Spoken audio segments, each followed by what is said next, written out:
بسم اللہ الرحمن الرحیم وبہ نستعین وهو خیر المعین۔ سب سے پہلے روایات کی تحقیق کر لینا لازم ہے کہ جس روایات سے ہمیں پتہ چلے کہ کون سا احتمال استصحاب میں لیا گیا ہے، آیا معیار لیا گیا ہے روایات میں یا سببیت شرعیہ کو لیا گیا ہے یا استعداد و قابلیت کو معیار مانا گیا ہے۔ روایات کی روشنی میں کیا پتہ چلتا ہے؟ سب سے پہلے روایت ہے زرارہ کی، جو روایت صحیح روایت ہے، یعنی سب کے سب سلسلے سند میں افراد عادل افراد ہیں، کوئی ایک بھی غیر عادل فرد سلسلے سند میں موجود نہیں ہے، صحیح روایت ہے۔ صرف اس روایت میں ایک کمی ہے، علم رجال کے لحاظ سے اس روایت کو مضمرہ کہا جاتا ہے۔ مضمرہ اس روایت کو کہتے ہیں کہ جس میں زرارہ نے سوال یوں کیا ہے کہ میں نے سوال کیا ان سے سوال کرنے کے اندر امام کا لفظ صریحی طور پر ذکر نہیں، ان سے سوال کیا ہے، اس میں امام کا لفظ صریحی طور پر ظاہر نہیں ہے، اگرچہ کہ مراد امام علیہ السلام ہی ہے۔ قرائن سے پتہ چلتا ہے کہ وہ امام علیہ السلام ہی سے سوال کر رہے ہیں،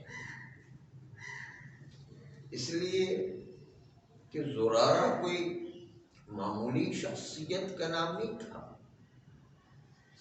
وہ عام راوی بھی نہیں تھے، وہ کوئی کبھی کبھی روایت کرنے والے راوی بھی نہیں تھے، مسلسل امام علیہ السلام کی خدمت میں بیٹھتے تھے اور درس حاصل کیا کرتے تھے، وہ والے، بلکہ شاید روات میں سب سے اہم راوی وہی زرارہ ابن اعین، اس سے بڑا اور کوئی راوی نہیں ہے، اور روایات بھی بہت کثرت سے ائمہ معصومین سے زرارہ نے نقل کی ہیں، اور ان کے سوال کے انداز سے ہی پتہ چلتا ہے کہ کتنی علمی اور گہری باتیں امام سے انہوں نے اس زمانے میں پوچھی کہ جس زمانے میں لوگوں کا ذہن ہی اس طرف نہیں جاتا تھا۔ ایسے سوالات امام علیہ السلام سے زرارہ نے کیے ہیں۔ تو زرارہ کوئی عام آدمی سے سوال نہیں کرے گا، آج آغا سیستانی یا کسی اور سے سوال نہیں کریں گے، وہ امام سے ہی سوال کریں گے، ایسے ہی لوگ عام لوگوں سے تھوڑی کے سوال کریں گے، وہ جو ہے آدمی کی شخصیت کو دیکھ کے پتہ چلتا ہے کہ کس سے سوال کر رہے ہیں۔ اور سوال بھی جو اس روایت میں ہے، وہ سوال بھی بڑا مشکل سوال ہے، اس سے بھی پتہ چلتا ہے کہ وہ عام آدمی سے سوال نہیں کیا گیا، بہت ہی مشکل سوال تھا، اور اس کے اندر کئی پہلو تھے، اس پہلوؤں کے اعتبار سے امام علیہ السلام سے مختلف زاویوں سے سوال کر رہے ہیں، اس سے بھی پتہ چل رہا ہے کہ وہ امام علیہ السلام سے سوال کر رہے ہیں، کسی اور سے سوال نہیں کر رہے ہیں۔ ہاں، خود فقیہ بھی ہے، خود اتنا بڑا محدث اور راوی بھی ہے، اور ساتھ ساتھ فقیہ بھی ہے، بہت بڑا عالم بھی ہے وہ یہاں، تو وہ کسی اور سے تھوڑی کوئی سوال کریں گے. پھر بھی اس روایت کو ہم صحیح و سند تو نہیں کہہ سکتے. مضمرہ کہتے لیکن قرائن سے صحیح کے باب میں چلی جاتی ہے.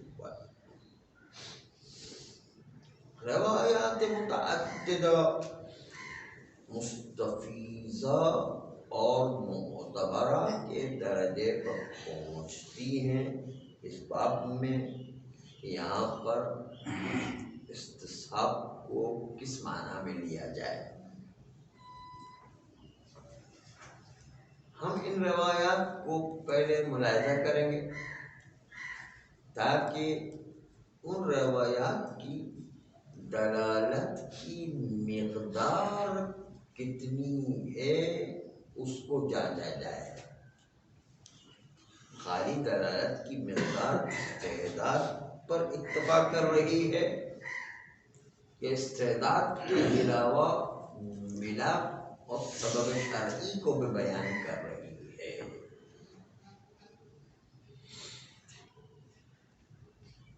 ہر چیز میں آپ اس چیز کو ملاحظہ فرمائیں گے کہ کچھ چیزیں ایسی ہیں کہ جو درجات رکھتی ہیں، جیسے یہ نور.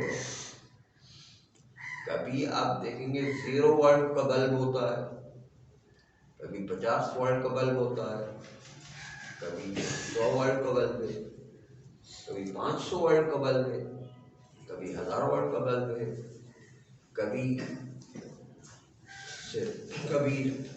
چاند کی روشنی ہے، کبھی جو ہے وہ سورج کی روشنی ہے، کبھی امام معصوم کی روشنی ہے، کہ کبھی اللہ کا نور ہے.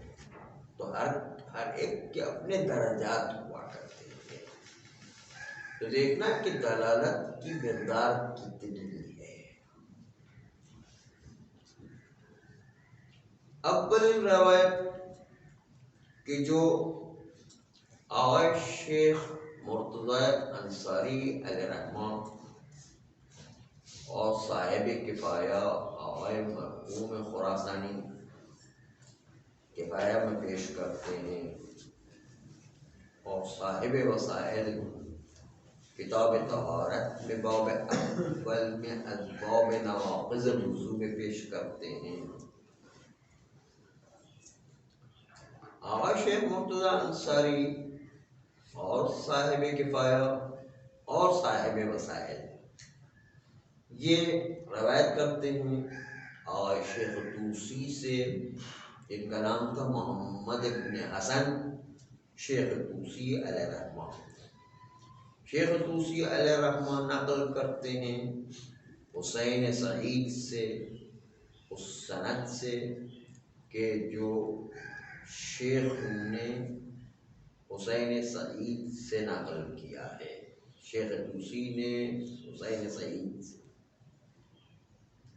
اور حسین سعید اپنی جگہ پر مشخص ہے کہ شیخ طوسی جس طرح عادل تھے حسین سعید بھی عادل انسانوں میں سے تھے. اس لیے صحیح ابھی تک سلسلہ سند ہے، یعنی جس پر تمام علم رجال کے ماہرین کا کہنا یہ ہے کہ یہ لوگ صحیح لوگ تھے.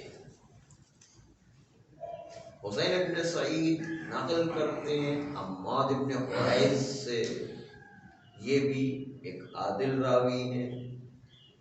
ان زرارہ، حماد ابن قریظ نے زرارہ سے روایت نقل کی ہے. تو یہ روایت بحسب سند بالکل صحیح روایت ہے. فقط اشکال روایت وہی تھا کہ جو ہم نے عرض کیا کہ زرارہ نے کہا قلت لہو، یعنی میں نے سوال کیا امام علیہ السلام سے، لہو یعنی ان سے، مرجع ضمیر یہ مشخص نہیں کہ امام علیہ السلام کی طرف پلٹ رہی ہے. قلت لہو، میں نے ان سے کہا، میں نے ان سے سوال کیا. در حقیقت ظاہری اصطلاح کے لحاظ سے اس روایت کا نام ہے مضمرہ، لیکن پلٹ جاتی ہے قرائن کی روشنی میں روایت صحیحہ کی طرف. تو قرائن یہی ہاں یہی قرائن جو موجود ہے کہ زرارہ جیسے سوال، ایسے مشکل سوال تو صرف امام ہی جواب دے سکتے ہیں. ابھی آپ دیکھیں گے ایک سوال ایسے عجیب پیچیدہ سوالات کیے ہیں. اسے زرارہ سے بھی کوئی قابل ہو امام کے بعد؟ ابھی تک تو نہیں دیکھا. روایت سے پتہ چلتا ہے کہ روایت جو نقل کرتا ہے اسے پتہ چلتا ہے. خیر، تو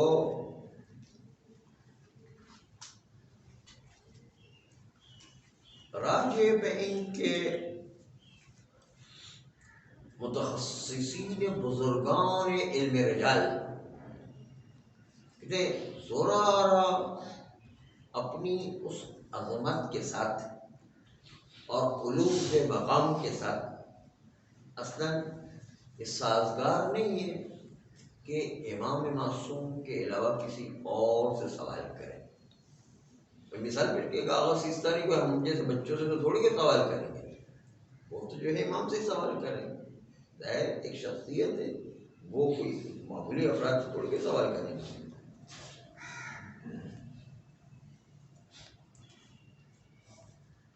اور زرارہ عام راوی بھی نہیں تھے، ایک کبھی کبھی والے راوی بھی نہیں تھے. بہت ہی ماہر روایت کے اعتبار سے، علم کے اعتبار سے، زیرکی، پابندی وقت کے ساتھ امام کے ہر درس میں حاضر ہونا، سب سے زیادہ روایتیں نقل کرنا، اور جو ہے ہر چیز کی دقت و خصوصی. امام علیہ السلام ان کی شام کے وقت کلاس لیا کرتے تھے اس میں، یعنی باقاعدہ جو ہے ایک عمومی درس ہوتا، ایک خصوصی درس ان کی جو ہے جو خاص شاگرد ہوتے تھے ان میں یہ شامل تھے. ائمہ معصومین علیہ السلام کا طریقہ درس یہی تھا کہ صبح کے وقت عمومی درس ہوتا تھا. 400 علوم پر امام صادق علیہ السلام کے زمانے میں درس ہوا کرتے ہیں. 400 علوم، خالی اس کو شمار کرنا کتنا مشکل ہے کہ جو ہے اس کے 400 علوم پر درس دینا ہے. اور وہ مسجد النبوی میں ہر قسم کے علوم کے ماہرین آتے تھے، امام علیہ السلام سے درس لیا کرتے. اور پھر اسی کو بات کے ائمہ نے زندہ بھی کیا اور اس کو مزید پھیلایا، اور اس کے نتیجے کے اندر جو ہے جگہ جگہ چھوٹی چھوٹی شیعہ ریاستیں وجود میں آنے لگ گئی. اس لیے کہ لوگ جب بیدار ہو جاتے ہیں تو خود بخود شیعہ مملکت وجود میں آ جایا کرتی ہے. لوگ پہچان جائیں گے کہ اصل چیز علم کی روشنی میں پہچان جاتی کہ حقیقت کیا ہے، تو وہ ظالم بادشاہوں کو چھوڑ دیا کرتے ہیں. اس لیے ظالم بادشاہوں کو ان سے بڑا خطرہ رہتا تھا کہ یہ لوگ علم پھیلا دیں گے تو ہمارا ظلم و جور و تشدد و یہ سب چیز ختم ہو جائے گا، سب عوام بیدار ہو جائے گی، ایک مرتبہ انقلاب کر دیں گے. ہمیشہ ان کو خطر، اسی لیے ائمہ معصومین کو جیل میں بند کر کے رکھتے تاکہ جو ہے نہ علم پھیلے نہ جو ہے ان کے ماننے والوں کی تعداد بڑھے.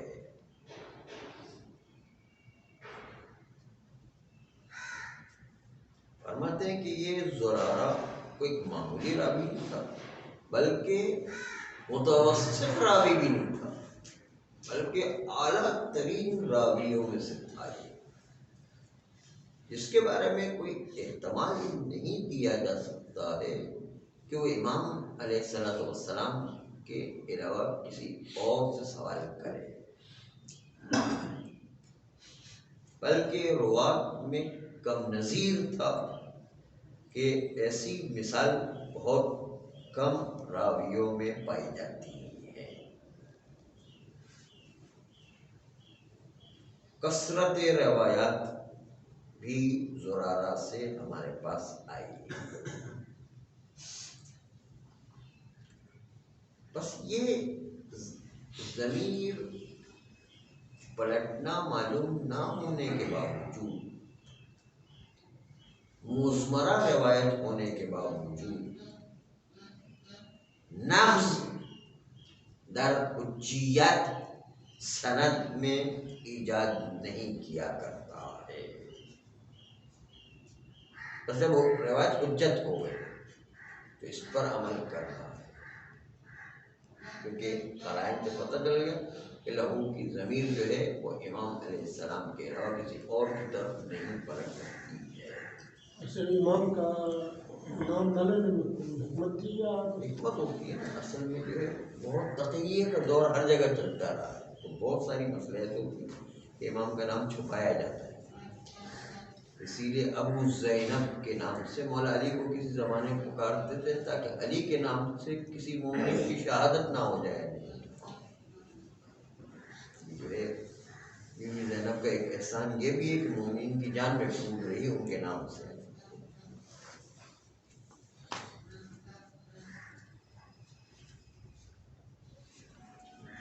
آغائے زرارہ ایک سوال امام علیہ السلام سے دو زاویوں سے کر رہے ہیں. ناقضیت وضو کے سلسلے میں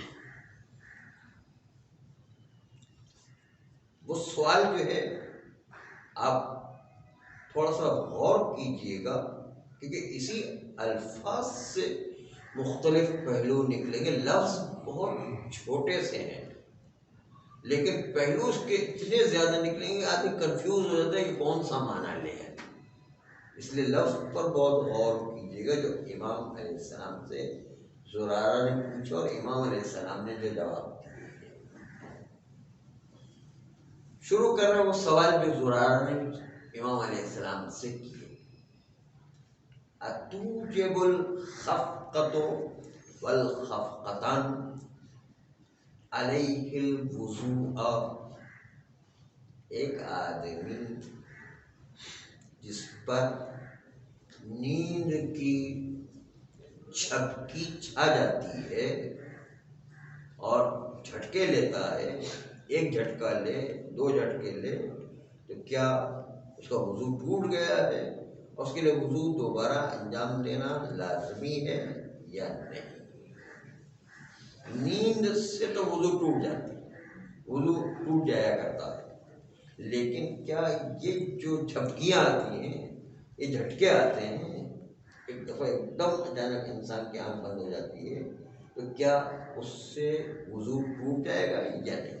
دوبارہ لفظ پڑھتے ہیں امام علیہ السلام سے جو سوال ہے، اتوجب الخفقۃ والخفقتان، ایک جھپکی یا دو جھپکی کیا موجب بنتی ہے علیہ اس شخص پر الوضوء کہ وہ دوبارہ وضو کرے؟ فقال یا زرارہ، تو امام علیہ السلام نے فرمایا کہ اے زرارہ، قد تنام العین، کبھی کبھی آنکھیں سو جایا کرتی ہے، ولا ینام القلب والاذن، لیکن پھر بھی کان اور دل جاگتا رہتا ہے. آنکھ جو لگ جاتی ہے لیکن کان اور دل وہ جاگتا ہے. اسی لیے بعض روایت کر سکیں کہ سب سے آخری میں کان سوتا ہے، کان آخر تک تھوڑی آواز سنتا رہتا ہے، جبکہ جو ہے وہ آنکھ بند ہو گئی ہوتی ہے، نیند میں ہوتا ہے، لیکن نیند میں بھی تھوڑی آواز آتی رہتی ہے. وہ بات سمجھے نہ سمجھے ایک الگ بات ہے، لیکن کچھ آواز آتی رہتی ہے، یعنی کان اب بھی جاگ رہا ہے. تو امام علیہ السلام کیا کہتے ہیں؟ یا زرارہ قد تنام العین ولا ینام القلب والاذن، آنکھ سو جایا کرتی ہے کبھی کبھی لا ینال القلب والأذن، لیکن دل اور کان وہ نیند میں نہیں ہوتے، وہ سوئے ہوئے نہیں ہوتے۔ دل سے وہ قلب، جو قلب کی وہ ایک الگ مسئلہ ہے، پھر پوچھے گا یہ بڑے تفصیلی کیسے دیکھتے۔ وَإِذَا نَامَتِ الْعَيْنُ وَالْأُذُنُ وَالْقَلْبُ وَجَبَ الْوُضُوءُ۔ دیکھیں امام علیہ السلام پورا فارمولا بتا دیا کہ جب آنکھ، کان اور دل سب سو جائیں، وَإِذَا نَامَتِ الْعَيْنُ وَالْأُذُنُ وَالْقَلْبُ، جب آنکھ، کان اور دل سب کے سب سو جائیں، وجب الوضوء، تو پھر وضو واجب ہو جایا کرتا ہے۔ تو یہ تھا امام علیہ السلام کا جواب۔ اصل میں علم کی کیفیت تو اب جو گفتگو شروع ہو رہی ہے وہاں پر آپ کو پتہ چلے گی کہ ان الفاظ میں کیا کرشمے تھے۔ ابھی تک تو سرسری ترجمہ ہوا ہے، اب جو ہے جب تجزیہ و تحلیل کریں گے تو آپ دیکھیں گے کتنے پہلو اس کے اندر سے نکلتے ہیں۔ اور سر یہ دل بھی سو جائے تو ختم نہیں ہوتا انسان؟ نیند میں دل سونے کا مطلب کیا ہے؟ دل سو جائے اچھا آنکھیں بند ہو جاتی ہیں۔ اسی لیے کان کو جو ہے سب سے ترجیح دے، کان یعنی کوئی آواز آنا بند ہو جائے کان میں بس۔ وہ تو صحیح ہے، لیکن دل بھی امام علیہ السلام نے تینوں سو جائیں گے۔ دل سوتا ہے نا، دل بھی بیدار نہیں ہوتا، نیند میں ہوتا ہوگا، ہر ایک کی اپنی نیند ہوا کرتی ہے، پھر وہ آواز بالکل نہیں ایسا آتی۔ نہیں کہ دل دھڑک نہیں بند ہو جائے گی، دھڑکنا بند نہیں ہوتا ہے، وہ نیند میں ہوتا سو ہے۔ جاتا ہے۔ سونے کا مطلب کبھی دل دھڑکنا بند ہو جائے تھوڑی ہے، نیند روح نکلنا تھوڑی بہت چھوٹی موت ہے۔ نیند آتی ہے کیسی ہے، نیند کس طرح سے آتی ہے؟ نیند سمجھ رہے کہ نہیں؟ نیند ہاں نیند سمجھ رہے تو بس سمجھ رہے دل بھی سو جاتا ہے، مر نہیں جاتا، دل جو ہے وہ زندہ رہتا ہے۔ دہلی سوتا کیا سمجھ میں نہیں آ رہا۔ پھر اس کو پاکستان صاحب موت کی بہن قرار دیا دین کو، ہاں یہ موت ہے۔ صحیح ہے، وہ خفیف موت قرار دیا گیا نیند میں۔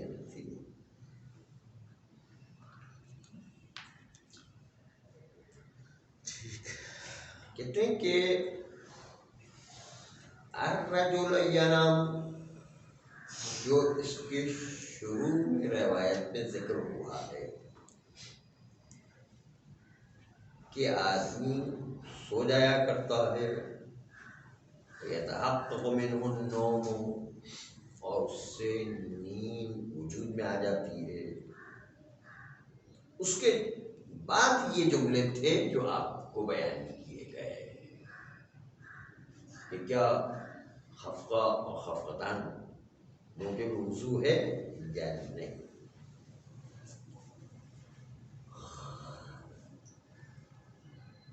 اب آپ کو غور یہ کرنا ہے کہ اس میں چند پہلو مد نظر رکھے گئے ہیں۔ الرجل ینام وہو علی وضوء، اس سے پہلے جملے میں تھا کہ ایک آدمی سو جاتا جبکہ وضو کے ساتھ ہے، اس کو جو ہے جھپکیاں یا دو جھپکیاں آتی ہیں تو اس سے وضو ٹوٹ جائے گا یا نہیں۔ یہ پہلی بات تو یہ ہے کہ یہ شبہ حکمیہ ہے کہ نماز کے لیے کیا وضو واجب ہوگا یا وضو واجب نہیں ہوگا۔ یعنی امام علیہ السلام سے زرارہ حکم پوچھ رہے ہیں کہ اس جھپکی آنے سے وضو واجب ہوگا یا وضو واجب نہیں ہوگا۔ یہ حکم زرارہ کو پتہ نہیں تھا، جاہل تھے، اس لیے امام علیہ السلام سے پوچھ رہے ہیں، جاہل تھے یہ اس جاہل میں بہت مطلب پوشیدہ ہے۔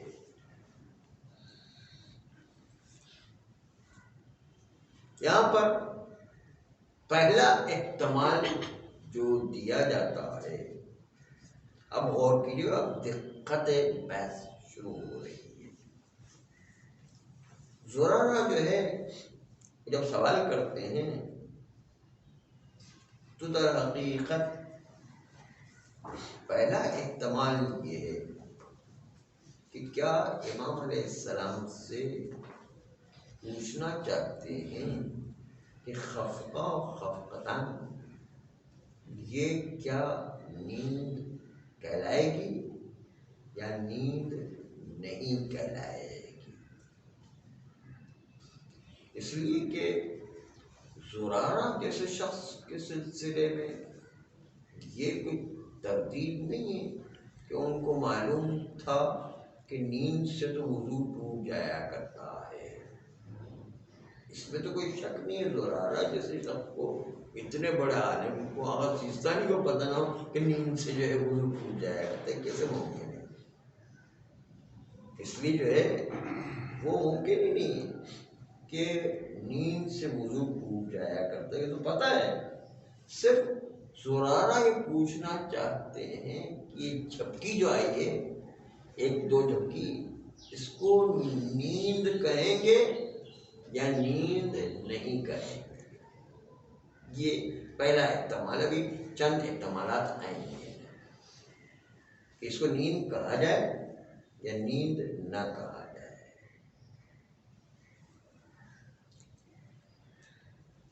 اگر نیند کہا جائے، نیند ناقض وضو ہوا کرتا ہے، اس لیے اگر نیند ہے تو نماز کے لیے وضو کرنا پڑے گا، اگر نیند نہیں ہے تو نماز کے لیے وضو نہیں کرنا پڑے گا۔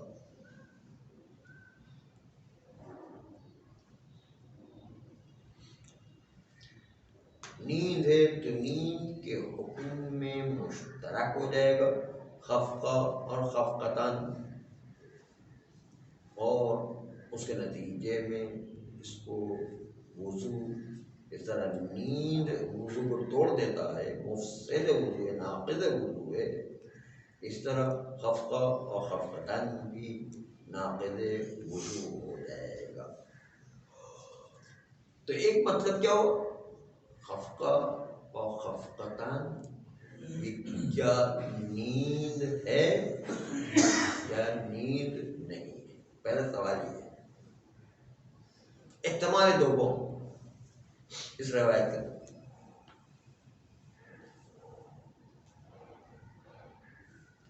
وہ یہ کہ شاید زرارہ کا سوال اس جہت سے ہو کہ خفقہ اور خفقتاً نیند تو نہیں ہے لیکن شبیہ نیند ہے،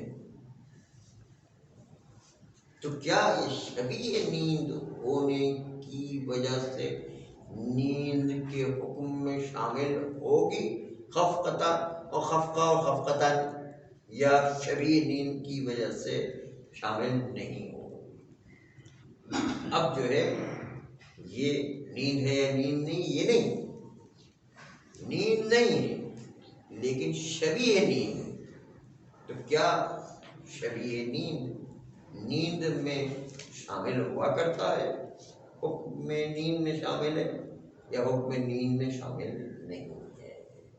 شبیہ نیند تو نہیں، لیکن شبیہ نیند ہونے کی وجہ سے کیا نیند والا حکم اس شبیہ نیند پر بھی آئے گا یا نہیں آئے گا؟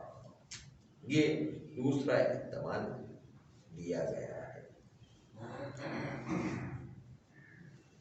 دوسرے الفاظ میں کہ حکم ناقض وضو وسیع مطلب رکھتا ہے، نیند کو بھی شامل ہے، شبیہ نیند کو بھی شامل ہے، حکم میں وسعت ہے، نیند اور غیر نیند جو شبیہ نیند ہے دونوں کو شامل کر کے ناقض وضو قرار دیا گیا ہے۔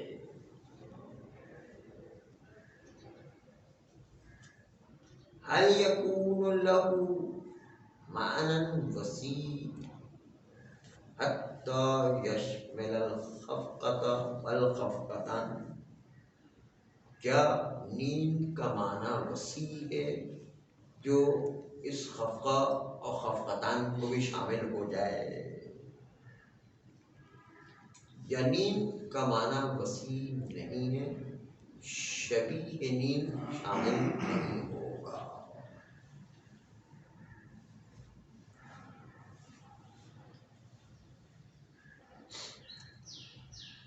احتمال سوم دے، البتہ تینوں احتمال کے اندر شبہ حکمیہ ہے کہ آیا وضو واجب ہوگا یا وضو واجب نہیں ہوگا۔ تینوں سوال میں احتمال میں یہی ہے کہ وضو واجب ہوگا یا وضو واجب نہیں ہوگا۔ اب جو ہے کہتے ہیں کہ خفقہ و خفقتان قطعاً زرارہ کو پتہ تھا کہ نوم میں شامل ہے، نوم کے ہونے میں کوئی زرارہ کو تردید نہیں ہے، لیکن یہ نوم کے مراتب ضعیفہ میں سے ہے، ضعیفہ، مراتب ضعیفہ، نیند ہے لیکن نیند کے ضعیف ترین مراتب میں سے ہے۔ تو زرارہ یہ پوچھنا چاہتے ہیں کہ مولا یہ نیند ہے لیکن نیند کے کس مرتبے سے وضو واجب ہو جایا کرتا ہے، یہ پوچھنا چاہتے ہیں۔ نیند تو ہے لیکن کس مرحلے سے وہ ناقض وضو ہوا کرتا ہے، کیونکہ